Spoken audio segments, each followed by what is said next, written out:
want to see the real crooks, you know, the real pros, you just turn on the fucking TV. The world is round. That's a good one, Meg. You didn't use what you did. With more examples than breaking news is Casualties in Iraq. There's my kid. Don't tell me how much time I spent helping him. the Prime Minister. Tomorrow morning, 6 a.m. Eastern. So you say no foreign aid whatsoever to watch what happens. Coming up next. This is a Fox News. I thought that it was a matter of real concern that planted stories intended to serve a national purpose abroad came home and were circulated here and believed here, because this would mean that the CIA could manipulate the news in the United States by channeling it through some foreign country. Now, we're looking at that very carefully. Do you have any people being paid by the CIA who are contributing to a major circulation American journal? We do have people who submit pieces to American journals. Do you have any people paid by the CIA who are working for television networks? This, I think, gets into the kind of getting into the details, Mr. Chairman, that I'd like to get into in executive session. At CBS, we had been contacted by the CIA. As a matter of fact, by the time I became the head of the whole news and public affairs operation in 1954, ships had been established, and I was told about them and asked if I'd carry on with them. We have quite a lot of detailed information, and we will evaluate it, and we will include any evidence of wrongdoing or any evidence of impropriety in our final report and make recommendations. Do you have any people being paid by the CIA who are contributing to the national news services, AP and UPI?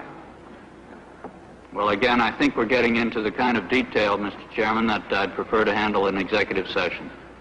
Senator, do you think that you named the news organizations in your final report? That remains to be decided. I think it was entirely in order for our correspondents at that time to make use of CIA agent chiefs of station and other members of the executive staff of CIA as sources of information which were useful in their assessments of world conditions. Would you say that continues today? Well, I would think probably for a reporter it would continue today, but because of all of the revelations of the period of the 1970s, it seems to me that a reporter's got to be much more circumspect in doing it now, or he runs the risk of at least being looked at with considerable disfavor by the public. I think you've got to be much more careful about it.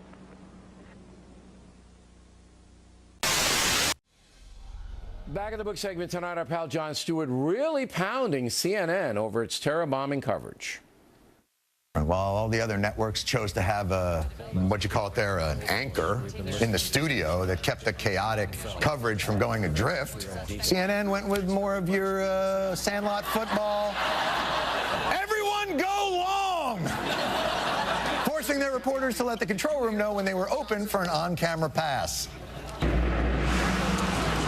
You got to come to us. Listen, okay. We also have a huge caravan, a huge Jake, John. But the up-to-the-minute coverage just kept coming. A couple of cars are now beginning to move. You've got cars going straight. You've got cars peeling to the right. A number of the vehicles just pulled out. We hear one of the canine dogs barking. Interesting, that dog is barking. We can smell, there was something in the air. That's at least the third canine dog. They began barking very, very loudly. So they may be smelling what we thought we smelled.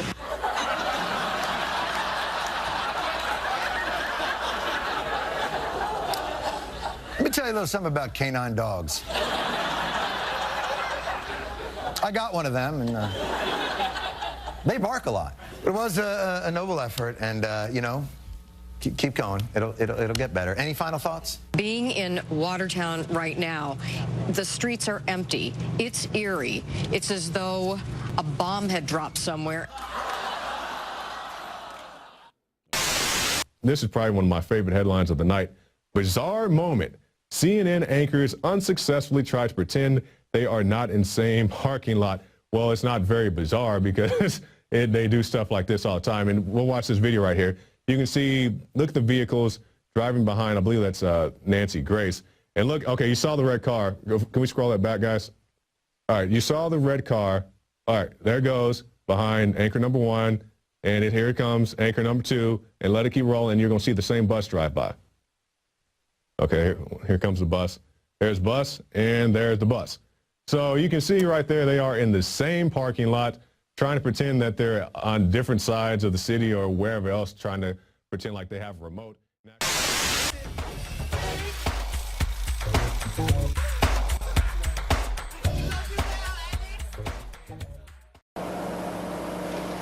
Now, again, as we said, we're not sure what caused this. It could possibly, and we emphasize possibly, have been a ground impact of a Scud. It could have been a ground impact of a Patriot, or it could have been the result of debris falling between the two of them. We just don't know right now, but we do know that at least 2 Scud missiles incoming were fired at Riyadh, and according to the Saudi military, they were both shot down. Charles Jaco, CNN, reporting live from Saudi Arabia.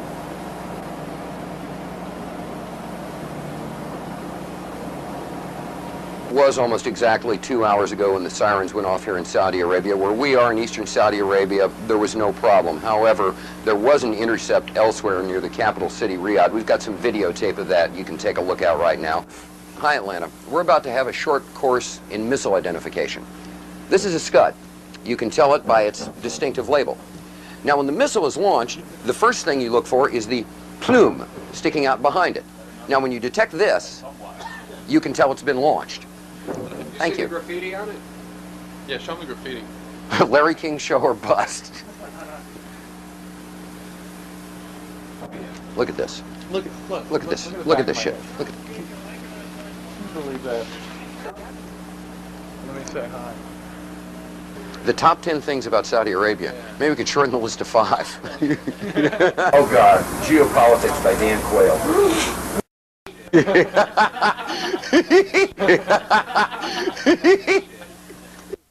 Je suis un journaliste américain. Woof. Woof.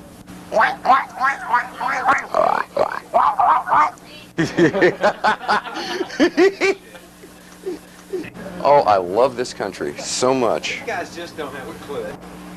Well, Cheryl, it was almost exactly 2 hours ago when the sirens went off here in Saudi Arabia. Where we are in eastern Saudi Arabia, there was no problem. Now, let me just size my mask and fit it for a second, just like I always do. Stand by, please. All clear. They're... Oh, shh. What are they saying? Are they saying all clear? Yes, ma'am. I can't hear. Were they saying all clear down there just now? Okay. Hear it. Understand. Okay. All clear. All clear. Está bien was a false alarm. Got that, Atlanta? Standing down now. I'm gonna go get my hamburger and my coffee. Good. We just got the all clear. All clear. Every time I order something, this happens. All clear. Thank you. Yeah. Jesus Christ. I'm starting to get real bothered by all this.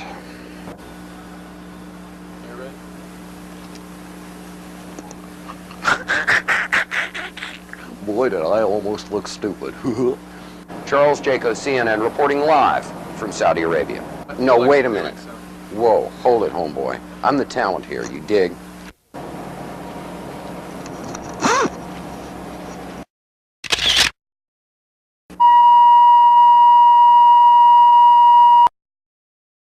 Couple of explosions, what may have been an outgoing Patriot ground-to-air missile, some reported airbursts that may have been an intercept of an incoming Scud missile. We're really not sure. All we know is that the air raid sirens have gone off, and we've heard the outgoing roar of at least one Patriot missile. We've heard some sort of air burst. We can't tell where it was from where we are right now. We're waiting to see what's happening. As you can hear, the air raid sirens are still going off around us. People are, strangely enough, used to it. This is the first one of these attacks that's taken place early in the morning, but they're... not show you anything other than what we've got now. What did you see there? Is that a missile going out? No. We're not quite sure. We can't show you anything else than what we're seeing right now. Because of military regulations, we are not allowed to show you where the missiles might be going, what direction they might be flying in, where the airbursts might be taking place. There's obviously something going on. We heard another dull roar that shook things a little bit, and we're waiting to see what else is going on. Right now, that's about all we know, that something is happening. We're hearing pops and things shaking, but people are staying relatively calm around here. People evacuated in an orderly way to the shelters, but apparently there is something going on. The Patriot missiles, we're assuming their Patriots have gone outbound, and we've heard some explosions, and that's about it for right now. We'll get back to you when we know something else. Something is happening here, and we're scanning the skies for something else coming in, but right now we can't see much of anything, and frankly, this is what we can show you on television right now because of military restrictions from both the Saudis and the U.S. CD, if you need to take cover, I notice that you've got your gas mask in your hands. If you need to put it on, please do so. If you need to take cover, please do so. If you are able to take a question, did you think that the possible threat would be over because it is now morning there? It's what, just after 6 o'clock in the morning? Yeah, the whole thing is everyone assumed that the threat would be over because it was early morning, but the thing about Saddam Hussein is that he has never done the expected, and right now we have, once again been surprised with the unexpected, an air raid, an apparent attack, although we can't say what the outgoing missiles hit, at approximately 20 after 7 in the morning Saudi Arabian time. All the other attacks have occurred from 10 o'clock at night till 3, 4 in the morning. This is the first one to take place in eastern Saudi Arabia during the daylight hours. Now, that sound you hear behind me is the hotel. Richard Thicker is not the national. By afternoon. So people are looking up in the skies, scanning the skies to see what they can see. Do we see much of anything out there? Can we see much of anything? Okay. Well, apparently there was some word of outgoing. Again, we cannot be specific about the direction. All right, we are now led to understand that there are also firings in another city in Saudi Arabia. CNN's Carl Rochelle is here with me. He just came up. Carl, I know we can't be very specific given these restrictions, but within those parameters, what did you see? Well, what I saw, I didn't see anything hit. I looked almost straight above us. There is a vapor trail coming from my right to my left, and there's a cloud of something. It looks like it might have been an explosion, a cloud. I'd say...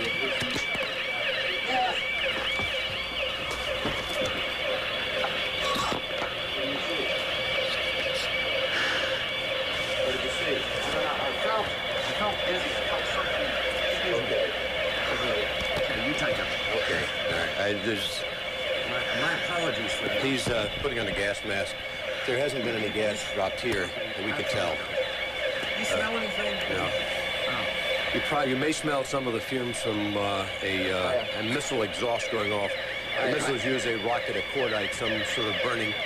We just heard a little thump just then. But I have to apologize for that. I caught a whiff of something and felt momentarily dizzy. You're more experienced in military affairs than I am, but it might have been a little gas from the rocket exhaust. There apparently wasn't anything. A lot of people have their respirators on just in case. And again, you run to get down here. You, in my case, jumped out of bed hearing the air raid warning go on. You run down 3 flights of stairs to get out of here. It's probably 100 yards. You hyperventilate a little bit, and you're nervous. One thing we have to point out, just so people won't think people are panicking, most people are in their shelters. They've taken cover in their shelters, and in the time we've been in Saudi Arabia, I've not seen any evidence of panic in the streets or people running around. People are not exactly taking this as a matter of course, but there's been no wholesale panic or anything. People are taking orderly precautions to deal with the stuff that's going on right now. Okay, again, everything seems to be quiet. What I saw when I walked down, when I came running down, someone had said there is a hit upstairs over our heads, right straight up above us. And I looked up, and you could see the vapor trail, the contrail that's made by an aircraft or a rocket at high altitude. And there was a round puff of smoke that indicated something happened at that point. A lot of smoke. It could be a hit from one of the Patriots taking down a Scud missile inbound, or taking down an aircraft for that matter. But right now, where we are, we have absolutely seen nothing happen. A little boom one time, a small boom, could have been the sound traveling from high on. That's not actually confirming that anything happened. We don't know that there is a hit or anything. We're just telling you what we think and what we see at this point. The air raid sirens are running. The air raid is going on. Could very well be something has happened, but we're all safe right here. The reason I'm wearing a helmet is because it's easier and safer to put it on your head than it is to carry it around in your hand. If you're just trying to be prudent, CD is carrying his gas mask with him. I have mine strapped on at my side. You'll get some indication that there is gas, and one of the indications that there has been gas, there'll be an explosion pretty close to you. There has to be a way to deliver it. As far as we know, they have not yet delivered any in a rocket vehicle, in a Scud-type vehicle down to this area or anywhere else. Could happen, but there should be plenty of warning on that. Yeah, Carl, and again, I have to apologize for the audience for yelling gas and putting the gas mask on, but what happened, as Carl explained, is sometimes when the propellant goes off, I believe that's what it would be, you get this whiff of something. I felt momentarily choked up and dizzy and thought, well, better safe than sorry. And it turned out that was not the case. But again, that could have just been the propellant from the outgoing missile. We have seen streaks outgoing. We heard a bang, but as Carl said, there's no hard evidence that anything was hit. We know what we saw, but we can't speculate about what was in it or what it was. And so far, there's been no evidence that the Iraqis have been able to use chemical warheads in any of these Scuds. I'm really concerned about chemicals is certainly well taken. I've been through, at least 3 or 4 breathing fires. Gentlemen? Both the American military and the NATO military on this. Gentlemen. Just a moment, Carl. Yes. Excuse me for breaking in. Charles Jaco, Carl Rochelle. Welcome to Crosstalk, where all things are considered. I'm Peter Lavelle. It is called fake news, and we're told it's dangerous. Maybe we can agree on this. But let there be no mistake. It is governments and mainstream media that have peddled fake news for decades. And this is being challenged.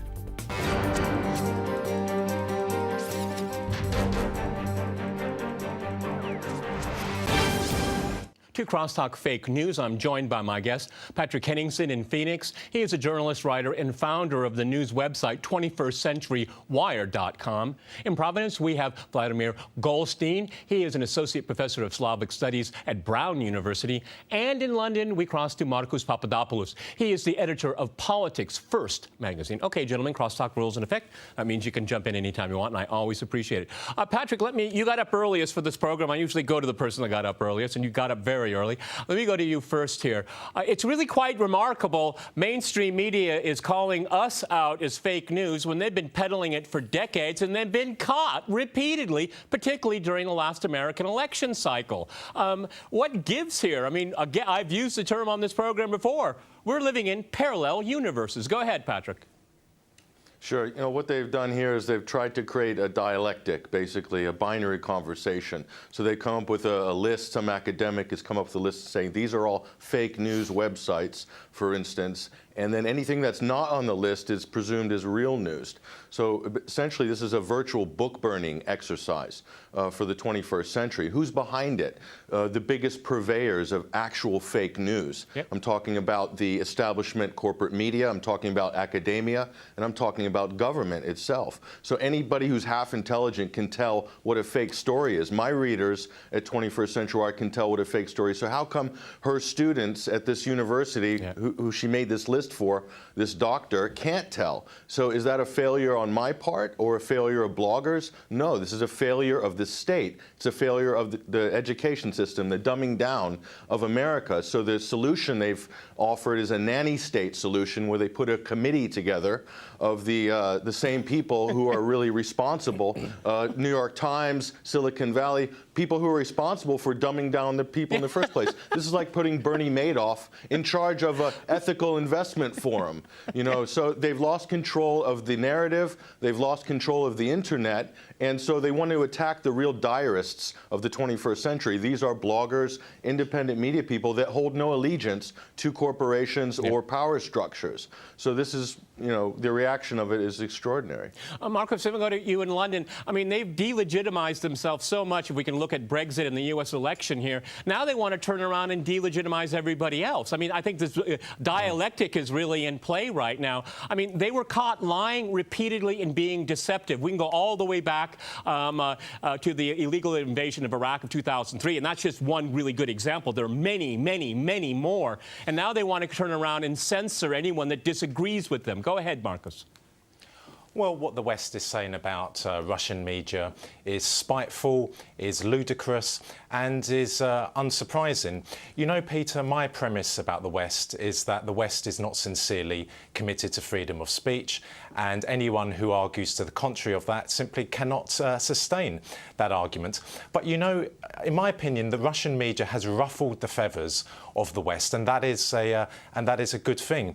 I think that the European Union as a whole, I think Britain and America, regardless of political persuasions, understand that Russia has regained a lot of its Soviet-era influence and power and is now asserting its national interests around the world and is challenging the Western narrative. Now, that is frightening Western policymakers, and that is frightening Western mainstream journalists. So, the decision of the European Parliament to regard Russian media as, quote, dangerous is not surprising, but my own personal opinion is that I wouldn't take it as a negative. I actually think it's a positive because it shows that we are exposing their double standards and we're exposing their folly. I wear it as a thorny crown. Absolutely, absolutely. And I say that very happily to our viewers right here. Vladimir, let me go to you because, you know, this is a roundabout way of censorship. If you do not agree with the standard narrative of the powers that be, you will be demonized. You cannot disagree. This is something that's relatively new. We used to have debates about topics. Now there can be no debate, and there can only be one legitimate source of information, and that's the government and its pliant media in the West. Go ahead, Vladimir.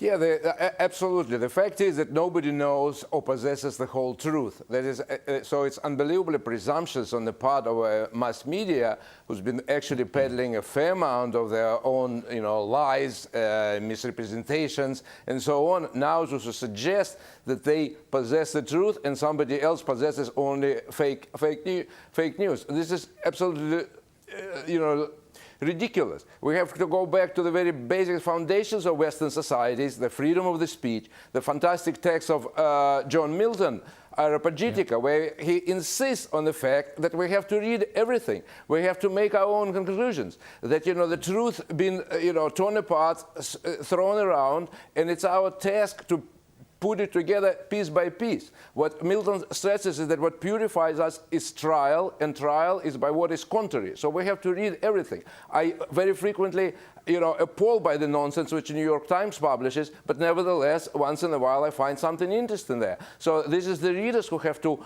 find out, and put truth together, rather than getting this kind of ridiculous interpretations, total demonization of Russia, total demonization of everything.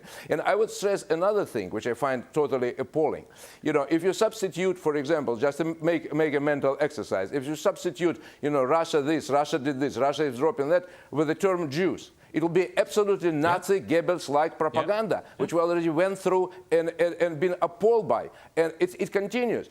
Just very recently, economists did a cover of Putin as a puppet, puppeteer with his fingers, controlling everything.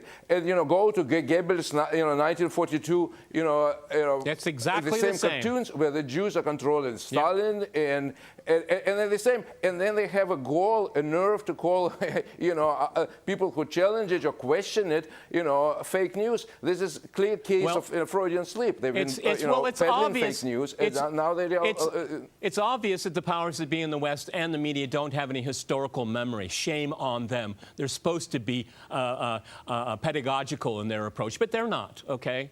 And I want to talk about a slur. I want to go back to Patrick here. Alt-right, okay? This is all one big conspiracy. I don't know. I'm not going to insult our viewers here. On Facebook, on the internet, I can spot a fake story a mile away, okay? And they are out there.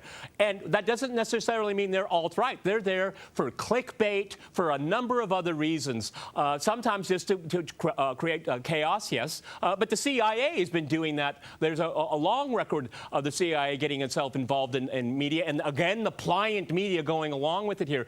You know, tarring the alt-right is wrong, because there is an alt-left then, okay, and they're in power. Go ahead, Patrick.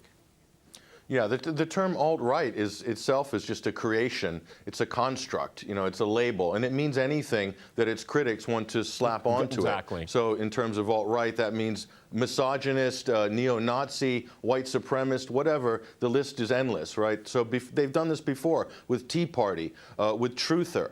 The term conspiracy theory is now equated with, or they've tried to equate it with extremist. Okay, so anything that is outside of the mainstream orthodoxy or anything that shows dissent against the establishment, that's been sort of tarred or labeled, and this is how they basically marginalize large sections of the population. So, you know, they say the revolution will not be televised.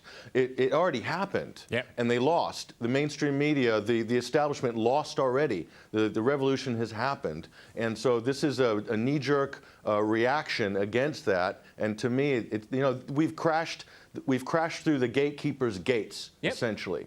And they meant to have the wind of Hillary Clinton's sails, you know, filling the sails. The wind of Hillary Clinton's victory was supposed to drive this. This wasn't just happening overnight. This campaign you're seeing against so-called fake news has been in the works for a very long time, incrementally, and it meant to have some inertia, and now they're throwing it all out before Donald Trump gets sworn in January, along with a number of other things like attacks on RT as well. They're emptying, they're purging right now, and so it's kind of, you know, a chaotic desperation zone right now. Okay, let me go back to London. Marcus, you know, we just heard the term conspiracy theory, but I would make a strong argument, and I think a winning argument, is that Western audiences are a victim of a conspiracy of people in power in using the media to peddle their false narratives about the reality around us. And we can talk about the economy, we can talk about wars, we can talk about security, we can go on and on. It's a big package deal. Go ahead, Marcus in London. Can I just quickly say, picking up on the previous point, I don't think we should have anything to do with liberals or conservatives in America, neocons or neoliberals in America, because in my opinion, they are just as bad as each other. They put America first, regardless of the consequences for the rest of the world. But, you know, Peter, I distinctly and vividly remember the 1990s when the West was demonizing the Serbs, when the West tore apart Yugoslavia, the wars in Croatia and Bosnia, and then Kosovo. And you know, Peter, there was no RT, there was no crosstalk at that time to convey a different opinion, to challenge the Western narrative. There were no contributors tackling why American and British journalists, for example, were claiming 500,000 Albanians had been murdered by the Serbs with no concrete evidence. Well, do you know something, Peter? That was then, this is today, and the world is a better place because of Russian media, like RT, like Sputnik, and like Crosstalk. They're terrified of it. That's why they attack us so much, to try to delegitimize us. And this is, but see... Well, absolutely. It shows that, for example, with yourself and Crosstalk, that you are achieving splendid progress because they are so viciously attacking you. If they weren't frightened of Crosstalk, then they wouldn't give a reaction. But it's the fact they're frightened of you. It's the fact that you are exposing the deceit, the recklessness, and the folly of Western foreign policy that they're doing this. Okay, let me go back to Vladimir in Rhode Island. It's interesting, a few hours ago, Donald Trump, President-elect, he had a conversation with the editors of the New York Times. I hope he gave it to him really, really rough, okay? I mean, the New York Times is absolutely a shameful publication right now. But if I'm not mistaken, on the same day, Donald Trump released through social media a video about his vision of the first 100 days of his presidency. What I found really interesting is not that he talked to the New York Times. I'm sorry he had to waste his time there. But what I think is interesting is that now he has found the means with the technology that we have right now to talk directly to the public. He doesn't need those filters anymore. He doesn't need the nonsense. He doesn't need the bias and the lies and the ideology that's all tied with it. All of these traditional newspapers and magazines and television are so disgraceful in their presentation right now, and it's only going to get worse. So, Vladimir, now we can go away from them. You can go directly to the consumer, directly to the voter, okay? And I think that's a smart move because these elites, they hate democracy, they hate public participation and learning the truth about their reality around them. This is a new era. Go ahead, Vladimir. Yeah, they obviously had some kind of a monopoly on the news presentation, on the coverage, what Marcus referred to total blockade about alternative views about, bombardment of Yugoslavia. That was the case. A lot of people try to, get it to the mass media. They would totally ignore it. And now I think what Trump is doing is basically trying to break up monopoly. It's like, a trespassing of his, glorious predecessor, Teddy Roosevelt. I think, and eventually this trust busting did something very, provided good results because monopolies stifle everything, stifle the thought, stifle the progress, and this mass media achieved this monopoly, and now it's being broken open both by alternative news, regular news, and now by president. And what is interesting, it was Teddy Roosevelt who in fact encouraged what he called muckraking journalism because he knew that these monopolies are not going to give up that easily. So he was encouraging journalists, investigative journalists, muckraking journalists to expose all the nonsense which they are doing. Basically, they control the media, they push their private, business interests, pretending this is a government interest in Iraq, government there. It's not government interest. It's the interest of particular group of, businesses or corporations which use another group of corporations to promote their own interest. But they try to tell it to American people that this is for their own interest. It's not. A lot of veterans fighting these wars come home finding nothing but shut doors. They're committing suicide. They're doing, they're suffering.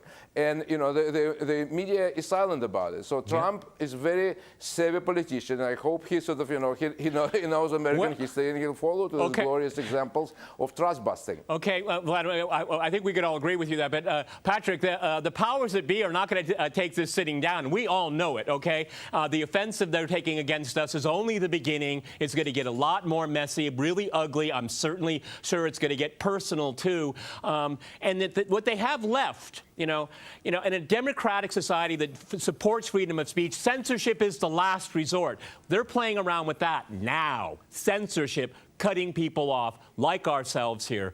The internet, we're not going to go away, okay? They can make trouble, but we're not going to go away. And it will again legitimize us and delegitimize their message. Go ahead, Patrick.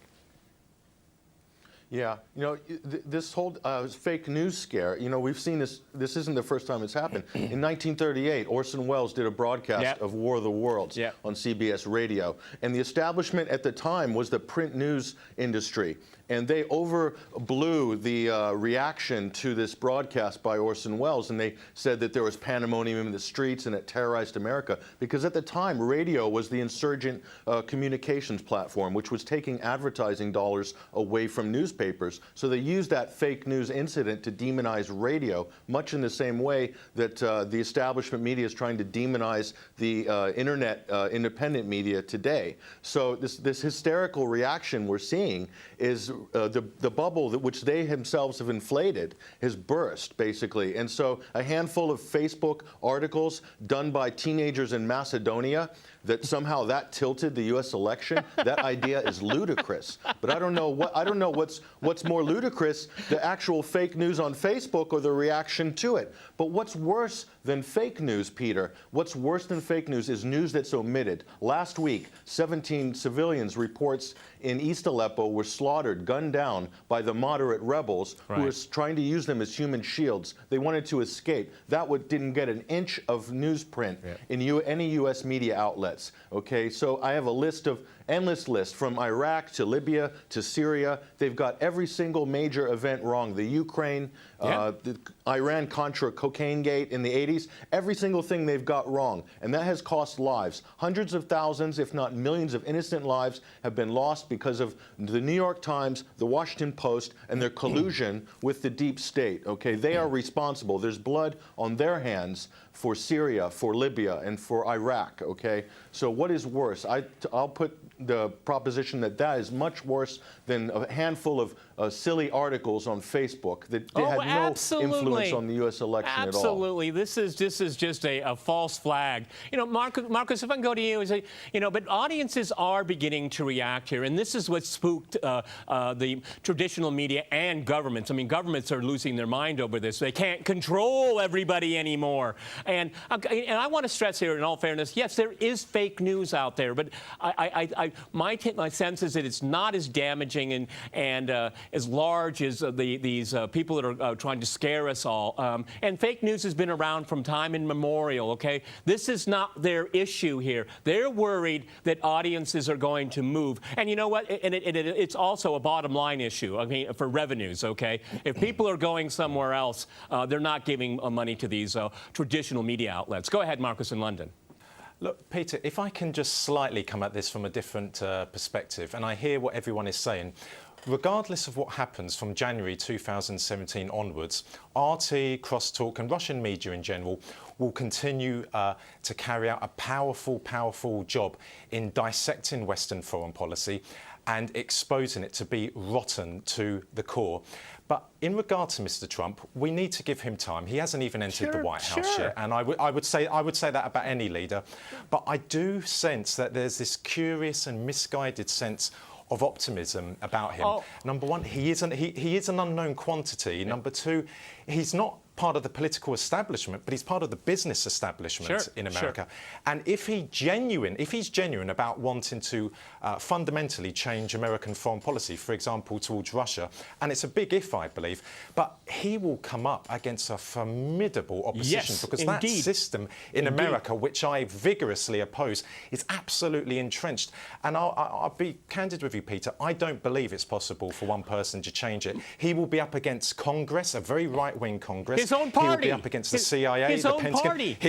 His own party and the various lobby groups, for example, the war lobby. So while we need to give him time to see exactly what sort of president he's going to be, I don't believe that there's going to be any significant change in America. As the Iranian leader said recently, America remains the same America. Yeah, Marcus, you bring up a really good point, and I'm in agreement with you completely. If I can go to Vladimir, I want to make it very clear to our viewers here, if I see just continuity in American foreign policy under a Trump presidency, he's going to get my wrath in a nanosecond, okay? I'm not going to hold back, okay? I'm glad Hillary Clinton will not be president of the United States. I'm over that now, okay? I'm over that. We have a new reality, but we have to keep an eye on the principles that all of you have been on this program many times, the principles that I think we all adhere to. Go ahead, Vladimir. Yeah, I think what's important to stress that, you know, we're in the current situation when Hillary Clinton lost and the whole machine which was backing her also lost. So what one would expect from any team side which lost is to come up with some kind of realization and a sort of improvement, but we don't see it. So whatever will happen after January 17 is one thing, but what is disturbing is that they continue maligning Russia, maligning Trump, coming up with all these fake stories about alt-right, all this and that, as if nothing happened. And I find it's very disturbing because basically, you know, it's time to come come up to terms with what's happened and time to turn gaze inward and analyze their own mistakes. You know, New York Times should do that. You know, Washington Post should do that. CNN should do that. But instead, they continue. They continue with. They continue with the same offensive, and furthermore, the same applies to European press. Even worse, they continue with the same stuff as if nothing happened, as if Americans' vote doesn't matter, if the choice of American people does matter. Rather than concentrating on new presidents, congratulating them and trying to work on something and trying to see where Democratic Party went wrong or something, they continue with the same nonsense of maligning others and see nothing about themselves. That's absolutely right. You really wish that once in a while they need to pick up a mirror and look into it for just a few seconds and see the ugliness that they've created here. Patrick, you were on one of those lists. Your website was on one of those lists that are being fake news. Tell our viewers, how did you react to that when you saw that? Go ahead. Well, I woke up in the morning and people were saying that I was somehow a member of the alt-right and that 21st Century Wire was on the fake news list. Our readers took that as a badge of honor, basically, and they said, fantastic. That means that you're really making a difference. But, speaking of fake news, here's the New York Times. U.S. ties Russia to attack on UN aid convoy. This dominated the headlines. There's not a shred of evidence to back up that headline on the New York Times. Okay, that's just one example of many.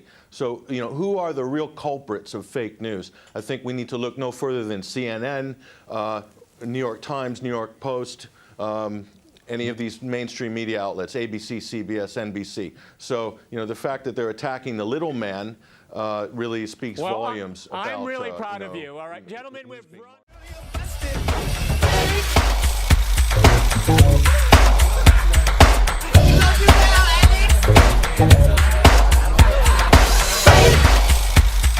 Alex.